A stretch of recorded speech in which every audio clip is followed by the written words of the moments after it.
Certains sont-ils des privilégiés au sein de l'Assemblée ? Privilégié, qu'est-ce que vous entendez par privilégié ? Je ne veux pas répondre à cette question, je ne sais pas y répondre. Une bonne question, ça. Je ne suis pas sûr qu'il y ait des privilégiés. Je ne crois pas que l'Assemblée nationale soit aujourd'hui un lieu vraiment de privilèges. Il y a des petites différences, oui, mais je ne considère pas ça comme des privilèges. Déjà, on est tous un peu des privilégiés. Ah oui. On a été élus, donc ça c'est un privilège immense. De par mon salaire, je suis un privilégié. Au niveau financier, oui, on a la chance de pouvoir vivre de notre travail. Quand on voit que moins de 10% de la population française gagne plus de 3 000 € par mois, Vraiment, on n'est pas à plaindre. Il faut le rappeler de temps en temps. Ceux qui, comme moi, ont décidé d'abandonner toute vie professionnelle quand ils ont été élus, jouent pas avec les mêmes règles que ceux qui continuent à assumer une vie professionnelle. Et ça, c'est pas très équitable. Je vois des collègues qui ont effectivement le sentiment qu'il y a différentes catégories de députés. Mais il y a différentes sortes, en effet, de députés. Ah bah oui, il y a des notables. Oui, certains. Bien sûr, il y a des castes. Certains à qui on a tout donné et qui n'ont jamais rien conquis en fait. Ceux qui ont une reconnaissance qu'ils ne méritent pas. Ce sont les partis, les copains qui leur ont donné des postes, des fonctions. Il y a des groupes qui n'existent plus comme le groupe des Verts,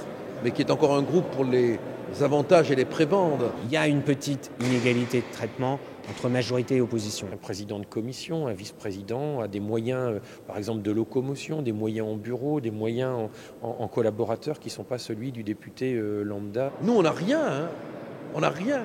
On n'a rien. L'Assemblée conserve cette chose un peu désuète du respect pour les fonctions occupées antérieurement. D'abord, il y a les anciens ministres, il y a les personnalités importantes, ça se juge par les bureaux qu'on vous attribue. Ça n'est pas mon cas puisque je suis une ancienne ministre et que mon bureau est en 101 rue de l'Université. Il y a une sourde guerre qui est la guerre des bureaux. J'en parle d'autant plus facilement que je suis président de groupe et je suis sans doute le plus mal loti de l'Assemblée. Donc on ne commence pas par avoir les meilleurs bureaux. Quand j'étais élu en 2007, j'ai vite compris que l'ancienneté avait un poids prépondérant dans l'affaire. Et je crois pas, moi j'ai été élu en 2012 et j'ai eu le bureau que je voulais. Moi je suis un vieux député mais je suis pas le bureau le mieux placé. Tous les bureaux évidemment ne se valent pas tout à fait. C'est parfois trop étroit. Un magnifique bureau de 10 mètres carrés où vous êtes deux à l'intérieur. Le bureau que j'ai est très modeste, pleine courant d'air. Voilà, ça c'est quand vous êtes élu pour un premier mandat, vous apprenez, c'est une sorte de bizutage. Lorsque des anciens ministres redeviennent députés, on essaye de leur donner des bureaux qui soient plus près de l'hémicycle. Moi, je les appelle les gradés, entre guillemets. Vous savez, si vous avez été ministre et qu'ensuite vous ne l'êtes plus, vous pouvez avoir un lot de consolation. Si vous appelez ça des privilèges que d'avoir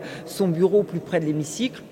Je suis pas jaloux, hein. Alors là, vraiment, je m'en fous. Hein. Il y a sans doute beaucoup de motifs de jalousie entre les députés. Tout est sujet à jalousie. L'accès aux médias. Les médias. Vous, les médias. Vous pouvez vous dire que plus on vous voit à la télé, plus vous êtes détesté. Les questions au gouvernement, pourquoi lui il en a déjà eu 6, moi j'en ai eu qu'une. Il y a celui qui est président de commission qui va bénéficier d'une voiture de fonction avec un chauffeur. Non, nous n'avons pas de logement de fonction, ni de femmes de ménage dans un logement de fonction. Et je vois des députés qui ont des véhicules, des chauffeurs. Eh bien moi je suis pour la suppression, je le dis, des voitures de fonction pour les parlementaires. Après moi je souhaiterais, s'il y a une évolution, c'est que d'abord les députés aient un peu plus de moyens pour travailler. Tout est sujet à polémique. Bon, voilà, mais si on est jaloux en politique, on souffre tout le temps.